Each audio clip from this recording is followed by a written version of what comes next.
there's an underserved market of people like doctors and dentists and chiropractors and therapists and psychologists. And we see that market isn't being filled. But what's kind of what we're being pulled is like, is there enough of these people? Because therapists don't make that much money. A lot of them don't make that much money. Maybe there isn't that perfect industry. They're all going to have problems. I don't know. There's no magic bullet. There's no, like me just handing you an industry and just go, try this one. You have to go out and you have to get clients and you have to figure it out.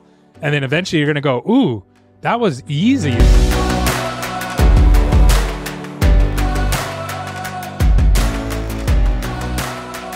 Welcome back to a brand new episode of the 8-Figure Agency Show, where a successful entrepreneur and a soon-to-be successful entrepreneur help you build an 8-figure agency by documenting our successes and our failures. And today, Gary, I want to document some of, I can't really call them failures. It's just called progress. And in the progress, there's been a lot of things coming up between my companies that has been very difficult to manage, literally, and also just new learnings that I have to learn and talk through. So today I'd love to kind of talk through some of those pain points because I think it's going to resonate with a lot of people. And just to summarize, it's really all around how to manage your team properly, how to nail that target market, right? Without nailing the target market, you can't grow fast enough to really get a team to get yourself out of the day-to-day.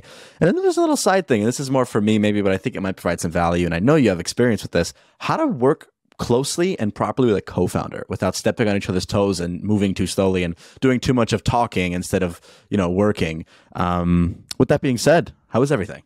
Going good, man. I'm super excited about this year. A lot of cool stuff going on. We got a lot of projects, but these are growing pains, right? These are things that everybody goes through and nobody thinks about until you go through them. So happy to talk through each one of them. Which one did you want to tackle first? Yeah, let's kind of go in order. I think before you can even consider, getting yourself out as from the day-to-day, from being the technician, you have to know how to nail that prospecting down. And the issue that we've been having is we haven't been able to find that perfect ICP, that perfect ideal client profile, right? And what that's been leading to is us kind of jumping around in outreach, not being able to get our messaging down, not being able to find that perfect value of what we do. Honestly, leading to us questioning if what we do is even valuable, kind of going in this vicious cycle of like, do we change our offer? Who's our profile? Like that type of thing. So what would your advice be around really nailing that ICP down? So for us, what we did is we worked with everybody under the sun, and it got to the place where we couldn't continue to do that because it was just not possible to grow. And it was just too many things going on. So what I would do is I would look inside of your existing customer base and identify who's actually working, who are you bringing results for? Do they have money to afford those results in that industry? And then from there, do you have a good ROI on working with those kind of customers? And so if you line up all three of those, then you have a good idea. And it is a guess. You're guessing right now. And that's how we ended up in dental and not in chiropractic, not in sports arenas, not in restaurants, not in the automobile industry. The reason why is we had a bunch of dentists and we saw that we could bring them results. We saw that we could have a good ROI for us, and we saw that it had a good ROI for them and they could afford it. So then it was like, that's where we're going to put our focus. So it's really just reps and finding those ideal people within your business that you already have. One thing, that makes total sense. And we've been trying to kind of go through that. But one challenge that we've been facing has been, we do video content and written content, strategized social media content for founders, right? And so we at first thought, okay, let's make our ICP founders and business owners that make at least $2 million a year, that are passionate about investing into their personal brand and want to build a community of raving fans. It sounds great on paper, but when you go to LinkedIn Sales Navigator to find these people, it's like finding a needle in a haystack. It's way too wide. It's like finding a needle in a haystack. How do we get narrower where we can actually find the people that have the budget to invest $5K plus? What industries have worked? Well, that's the thing. Right now, we're slightly diversified. We have people ranging from therapy and mental health, like psychologists, to lawyers. And the other problem for us has been, even if somebody comes across our way who has the budget and who's interested, sometimes they're not good on camera and their topics are really boring. So rather than taking them on, we decide, listen, we can't help you because we can't make your topics that much more entertaining. Like there's certain topics when we've seen like, this is going to get 80 views, it doesn't make any sense, right? And we have really big promises that we make to these people. So that's kind of where we're stuck. We can't seem to find that perfect balance of, hey, this industry has really entertaining topics, meaning good viral potential, with people that have the budget to invest into this and in desperate need for this. Not like a shiny object thing that people want to swipe the credit card for 3 months and then leave, but like an actual need that they invest into this for 12 plus months. So that means they're already investing in personal brand? The people that we should be targeting or that are targeting? Either. So maybe a lot of the people we're working with now have actually not invested in their personal brand. The most that they've ever done is like have a blog. I think that might be your problem. So like this is just stepping in, right? So every step of the way you keep stepping in, keep refining. So it's like, cool, let's try to only target people who are already investing into their personal brand. And let's come in and try to provide value to them because they already know how hard it is. They already know the time that it takes. They already know how to craft a message. They already know those things. And that's probably like for people stepping into it, not knowing those things, you're the one holding the bag, right? Because you kind of become the bad guy because they're like, this is really hard. Why is this so hard, Derek? And you're like, yeah, because it is hard. You know what I mean? It's not easy. If it was easy, everybody would be doing it. And so I think that would be your next step is, cool, people who already have a personal brand. Got it. So you're basically saying go on like LinkedIn, go on Twitter, check TikTok and Instagram. People who've started posting might not have gotten traction yet. Now, a lot of those people, sometimes they just don't have the budget, right? And I would get the ones that already have traction or do have budget. So then what would you say around providing value to them? Because a lot of times our value is really catered to people who haven't necessarily started just yet because it's more of an early stage offer, right? What do you reckon about that? Okay, so the problem is, then you have to go the other way, right? So if I hear you correctly, you have to go with people who haven't done it, which means you have to have training wheels for them. Your system has to have training wheels and has to solve those problems that you said. It's boring. They don't talk right. They don't do this right. Well, yeah, that's the market that you picked. So your product needs to solve that every time. They're almost never going to have that out of the box. So you either need to be the expert that levels up the guys that are already doing it well, and you take them to the next level, or you need to be the guy that serves the bottom of the market that helps people start with what they want to do. But the problem with the bottom of the market is we can't really charge the rates that we want to be charging for most people. And then it's finding needles in a haystack. And even the thing is right now with the way personal branding is, the people that, people like yourself, Gary, it's like 1 out of every 25,000 people in business, right? Which is an even smaller market that actually want to invest. And I'm a marketing company. So keep in mind, I'm a marketer. That's what I do at heart. And so like my brain automatically defaults to a favorable position around marketing things. The thing is, we've spoken to so many marketing agency owners, and they hear the price, they go, what? And then they just leave. It's actually crazy. That's interesting. Yeah, probably the size of their marketing agency. There's a lot of small agencies out there. So I mean, this is going to continue to be a problem with this kind of product that you're offering, because you're also competing against guys that are making videos for nothing. You know what I mean? For free. I still every day get DMs of like, I'll make you videos for free. Let me just make some videos for you. You know what I mean? So you're competing against that. So if it was me, I'd go top of market and I'd become the best of the best with the people who are already crushing it. And here's how I'm going to help you improve on what you're already doing. So let me ask you this question. I think a lot of people might be thinking this, right? And this is kind of a slight kind of pivot, right?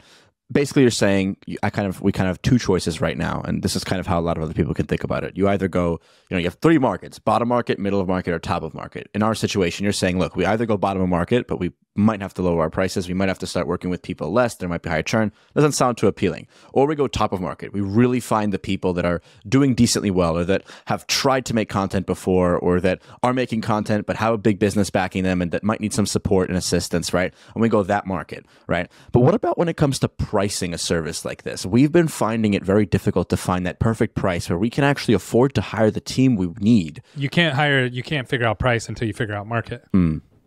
You can't. Let me put it to you this way. Think about it this way. So if you're like, hey, I either want to sell filet mignons or I want to sell cheeseburgers. Right? So, and you're like, I'll do both. What should my pricing be? And it's like, whoa. What market are you serving?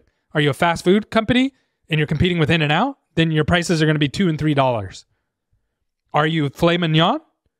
Then your average ticket's going to be $100, $200 per visit, right? Like, and no one argues that, because that's the level of different service, different quality, all those kind of things. So you're trying to figure out pricing before you figure out market. That's really tough. Yeah, it's been tough because we keep kind of flip-flopping. You know, our prices they start at about $5,500 a month, right, for what we're doing right now.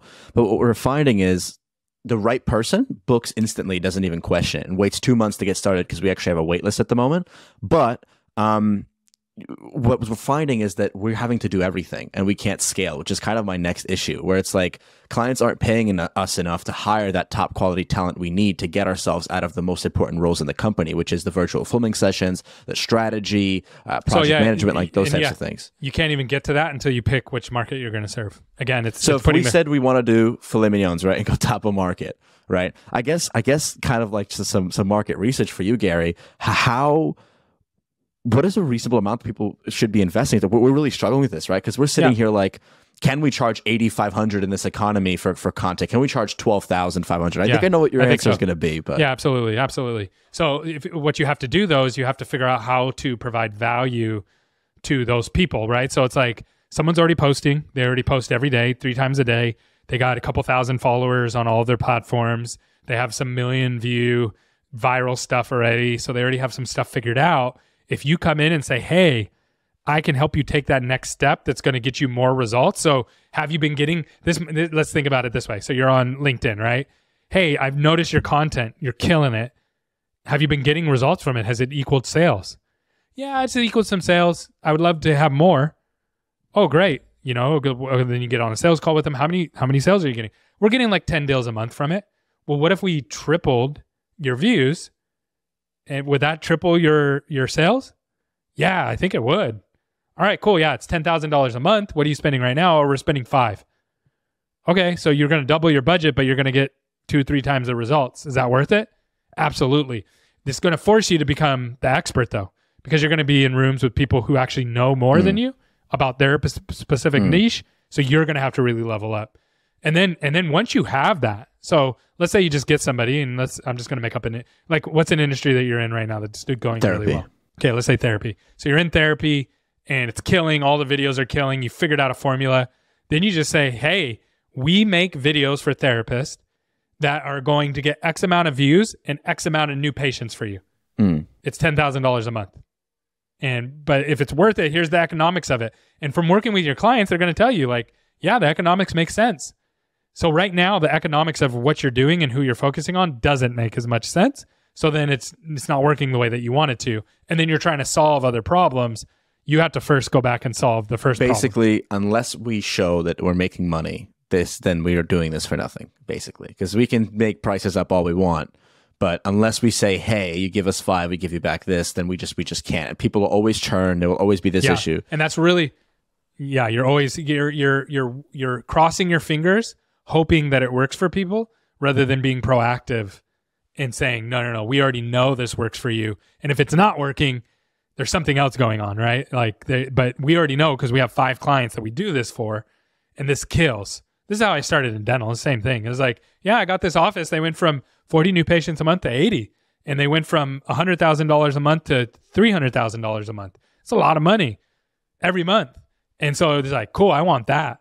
Okay, great. Boom, put it in the system. It works. It doesn't work. We have to refine it. We add another one, refine it. Add another one, refine it. Like we're going through right now, Derek, changing all of our scripting, changing all of we have, data galore now because we have HubSpot. So we're going through there, pouring through that, changing everything like all the time. But we're super niche. So that changing is much easier than changing if we didn't necessarily serve anybody. And what you don't want to be, this is a common mistake in the marketing industry. What you don't want to be is the person that's everything to all people. You're never going to be able to charge enough. You're never going to grow the way that you want unless you just have one product that kills for each person. So let's say you figured out a way to make viral videos that are just like people pointing at the screen and little things popping up, right? And they get 1 million views every single time. If you figure that, like, it's just like, hey, we're going to make this video for you. We're going to charge you $1,000 a month, cost you $100. You know what I mean? And you're just like, it works for every industry. Stuff, but that, that doesn't work that way. But that's a good example. Yeah, I think there's a lot of work to be done here to figure this out. We've been kind of spiraling in circles between trying to find that perfect market and charging prices that we think we can charge to actually make this work versus, biting off more than we can chew. Because there are companies out there charging more than we are, and we're just struggling to get there. And honestly, Who do they serve? Who do they serve? It's a good question. So the first people that come to mind, I'm not going to mention anybody, but they typically serve in cities like Miami and New York City, and they serve like the greats of the greats, like the Alex Hermosis, the Grant Cardones. Yeah, top of market. There you go. Yeah, that's question is, are there enough people like that to invest into content to build the business we want to build? Because we want to be a $500,000 a month agency within 5 years. You know what I mean? So how is there enough people to do that? Yeah, absolutely. I think so. Yeah, you would actually have to probably charge more than 10,000. 10,000 would be too low. That's going to be your 25,000 range. And then we just have to find the value of 25,000. And the only way people are ever going to pay us 25,000 is if we make them 125,000. Yep. And you can't figure out, and you don't really want to bring in team and you guys remove yourself from the process because you don't even know who you're serving and how to serve them yet all the way, right? You're still figuring that out. And so if you remove yourself right now, it's going to be a dumpster fire. And so you need to be in it. You need to be in the weeds. You need to be learning all these things to be able to figure out who that person is. And then now, once you have that, then you productize your service. So you just say, this is how we always do it for this person, these kind of people. Then you start bringing in people to help with each section because now it's productized. You know who you're serving.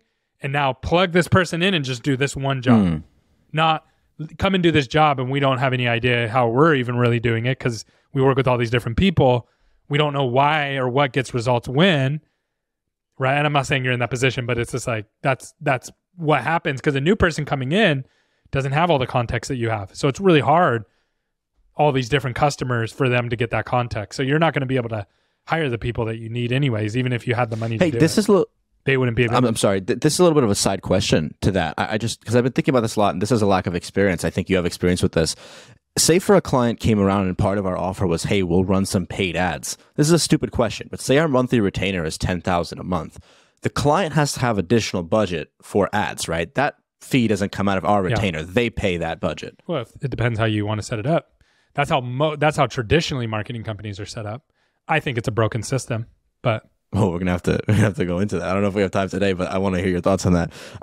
So, okay, that makes a lot of sense. I guess my next thing is that was actually really valuable. I think what we're gonna have to do, and I think a lot of people are listening that want to build an agency that serves the type of market, is we really have to say, hey, what do these people really need right now, and how can we actually make them money, and then how can we connect our services to make them money? And I think it's just on my end, just being really more patient. We like just patience, giving this the years that it needs, not the months that it needs. You know what I mean? I think just rushing things a little bit too much. But hey, when it comes to hiring people and getting out of the day-to-day, I think it makes sense. It's too early to do that now.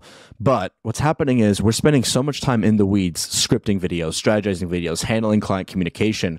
We're not having enough time to actually do things like have conversations like these. Like I've been trying to chase down my co-founder for like a week and a half. We just don't have time. I'm sending emails, prospecting, updating the CRM, reviewing videos. She's scripting content, strategizing, communicating with clients, jumping on filming sessions. And we're literally working 17 hours a day. Like we don't know how to find that time. How do we offload a task like strategy, like client communication? I mean, client communication is not that hard, but something like video strategy at the level we're at, or is it just not possible with the rates we're charging? Yeah, I don't think it. I don't think you don't have like strategy is hard to outsource. You have to find the right person. It's a who, and they're expensive, right? So that you have to learn that, and then you have to systematize it, and then you bring in somebody, and you can. So there's two roads. You can hire somebody for a bunch of money. And you're like, well, we don't have that much money I can't hire somebody for $10,000, $15,000 a month right now to come in and do that. Maybe $20,000 a month, right? For that person. So it's like, okay, well, that's fine. Then you have to do it. And then you have to then systematize it. And then you can bring in a lower paid person to come manage sections of it because you figured it out. You figured out the strategy for chiropractors or for therapists. And you're just like, here's step 1, step 2, step 3, step 4, and step 5. If you do these things, this will work for you. And then you can start hiring people. And then from there, then you can start improving your product. But that's why you have to identify who you're actually serving first. So step 1, really get clear on who we're serving. Do you recommend picking one industry? Because that for us has been a problem regarding content, different industries. Like we found it increasingly difficult to work with like marketing agency owners. It's way harder. It's way harder. Yeah, jumping industries is way harder. You have to learn a whole new skill. For us, for lead gen, we just do dental. Like, and then in dental, there's like all these subcategories. There's pediatric, there's Medicaid pediatric, there's GP, there's other services that GP offers that they roll up. There's implants, there's full arch, there's ortho, and then all of those mixed together too. There's ones that have multiple things stacked. Those are all different skill sets. You literally have to know if I just threw you in there and said, figure this out, it would take you forever to figure those out. And so we're still learning all the verticals just in dental. So when people say, oh, you're just dental, it's like, yeah, well, there's like 5, 6, 7 different verticals in dental, and they're all different, and you have to market them differently to have results. So for you, if you're in a bunch of different verticals, it's just going to be hard. It's going to be you learning. Now, I'm not saying don't go get those accounts. If someone comes to you and says, hey, I'll pay you $10K, that might be the vertical that you end up needing to be in, but you can't be like, hey, this is hard. I'm working all the time. The reason you're working all the time is because you have to go learn these things. Like, you're learning them and you're getting experience, and then eventually you're going to, if you do it long enough, think for me, when I started, I just did email marketing for anybody. And I did that for years. And then I added services. It was 5 years before I got to dental. And then from there, it was probably another 5 years until we niched down just to dental. So you're talking about 10 years of finding niches and working through that. Now, do I recommend you do it the way I do it and just like bump your head? No. I think now that I know what I know, I could do it faster. Yeah. But it's difficult. But you have to be in those weeds. If someone else was in your seat right now, Derek, it's going to be even harder because you wouldn't even know for sure. Let's say someone sat in your seat and they made it work, and they magically made it work. You'd be like, well, how did they make it work? And do we really want to go down this road? You would be so paralyzed to make the next step. It'd be scary. And you'd be at the mercy of that one person. We really, that's exactly the point we're struggling. We're kind of stuck between a rock and a hard place. On one hand, we just can't seem to find that niche market that has enough money to invest into this, that understands the value of the personal brand, and that also, because here's the thing. No, I disagree though. Derek, we found them. You said, oh, these guys, they're spending $10,000, $20,000 a month on personal brand. Yeah, but maybe I'm struggling to articulate who are they, right? Like Grant Cardone, he's the real estate guru. Alex Hormozi, he's the build your business guru, right? Like they're all the business people, right? But what we found is that market isn't. There's an underserved market of people like doctors and dentists and chiropractors and therapists and psychologists who, for between $3,000 and $6,000 a month, want to build content on social media to expand their brand, become voices, because they see these pillars, people like Alex Hormozi and Grant Cardone, and we see that market isn't being filled. But what's kind of where we're being pulled is like, is there enough of these people? Because therapists don't make that much money. A lot of them don't make that much money. They sell their time for every hour for a few $100s. And so investing $5,000 a month is a lot of money, right? Most therapists don't have it. Like, we're going for a niche of a market, right? So we're struggling to find that niche industry that has the budget. And what I mean by that is their customers are plentiful, meaning their TAM, their total addressable market, their products sell for good prices, and they have demand that they can't even meet. Those people are the people we need to be working with, because they won't run out of money to invest in our services, versus someone who is working every hour selling their time, who can't get out of selling their time, right?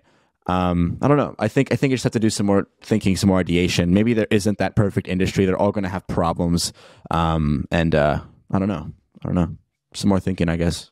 You just have to keep more reps, get in more reps. There's no magic bullet. There's no, like me just handing you an industry and just go, try this one. You have to go out and you have to get clients and you have to figure it out. And then eventually you're going to go, ooh, that was easy. Like, based on my knowledge that I already have, that was easy to get them results. Let's see. And how did it impact your business?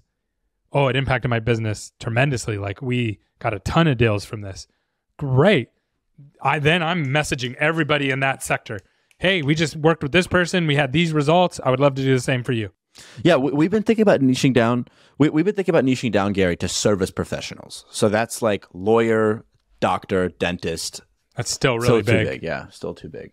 It's really big.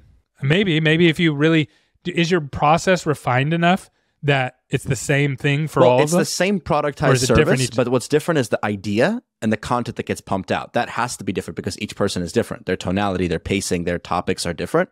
So, I mean, in theory, yes, we kind of have to learn a new market every time, right? When we work with these people. But the question is again, if we just worked with therapists, are there really enough therapists that can afford $9,000 a month, right? Because that's the type of therapist that does that is one that owns multiple practices and doesn't actually work as a therapist him or herself.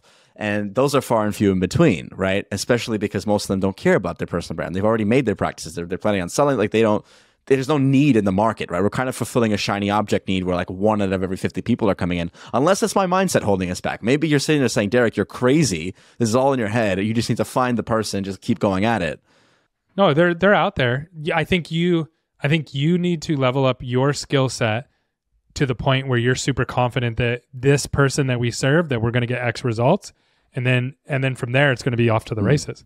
So just more reps. More reps. But right now, you have to find that. Yeah, more reps. Got it. Yep. Got it. Gary, not to switch gears too fast. This was really valuable. I appreciate taking the time. And for anybody watching or listening, we'd love to know what your comments and questions are about this because we will make an episode on it. Really want to know how we can be of value to you guys. I hope that was valuable to you. Bottom line, reps. That's what I've taken away from this. Like, it's not clear to me right now, but the only way it's going to get clear is if I keep doing it. Keep tasting different industries. Eventually, one will stick. Keep iterating on the product till we can make an ROI for people, and one will eventually stick. Yep. And then, and in that, as you do that, I would just want to make it clear that you're not going to get your pricing right as you do that. You're not going to hire a bunch of people to support. You can get people to help with little things that are, clerical type things that are always going to be there and things like that to try to create some breathing room. But you're not going to be able to hire strategic people until you have that part figured out. So I would just put my head down and get my reps in. When it comes to testing pricing, we literally just test, right? On a sales call, randomly up your pricing by $2,000. See what they say. Someone says yes. It's like, wait a minute, we just got an extra $2,000 for this. You can always go high and then go low, but you can almost never go low and then go high. So always on a sales call, you can just drop the price. 9 times out of 10. So always go high. Say, hey, we're $10,000. That's way too much, but we got a special deal for you. Got it. But again, it's much easier to have that conversation when you tie it back to ROI. So if I say, hey, Derek, this is $10,000 a month for your agency for this widget that I'm going to sell you, you're going to be like, dude, I don't got $10,000. And then I'm like, but it will double your agency. Yeah. You're going to be like, how many of those widgets can I buy? I think it's just about having clear confidence that it will work for everybody. Because what we're worried about is we can say that. We can say we'll charge. And in fact, we have some of those results. Like one of our clients, we got him the goals that we promised him. He's already getting paid like left and right. Like one Instagram story booked up. One Instagram story, but we're just maybe lacking the. So why don't you double down on that? I guess maybe it's a mindset. Why don't you go out and do that again? It's a mindset thing. Maybe. Just go back and do that again, and go message everybody in that industry and say, here's the results that we got. Here's what we charge. Here's the outcomes that they got, and we would love to do the same. Maybe for it's you. An imposter syndrome thing, Gary, because I'm sitting here and I'm like, I've done it. Like Myra Media, my company, we're gonna do like 90 million views this month. Right. I still feel like I don't know what I'm doing. I'm still like, I don't know. And so me going to someone saying, hey, pay me $10,000 a month. I'm really just, on the edge of guaranteeing that I'll get to the clients. Because the one thing with organic content is sometimes it just doesn't work. Like I've been there. There have been people like it just sometimes doesn't work. The content doesn't get the views. It doesn't attract the people, no matter how hard we try. So I'd be honest with that. Hey, here's the reasons. That's what I do in sales and dental. Here's the reasons why this isn't going to work for you. That's part of my how I sell. Literally just say that. Just it's Makes not going to sense? work for you. Yeah. Here's the reason. Yeah. Here's the reasons that this will fail. Boom, boom, boom, boom, on a boom. sales call. And here's the reasons on a sales call. Yeah. It builds trust. If I'm selling you a widget, Derek, it's $10,000 for this widget. And you're like, dude, that's too much. And I'm like, well, it's going to double your agency. I've done this for 10 other agencies. It's going to double your agency. I need 90 days to prove it to you. So you're like, okay, well, and then I'm like, wait, before you talk, let me tell you why this isn't going to work. This isn't going to work if you're not 100% bought in, if you don't answer the phones when these leads, or you don't respond to leads within 15 minutes, and you don't have a clear pricing model. It's not going to work. But if you have those three things, then you're going to double your business. Now I just built more trust with you.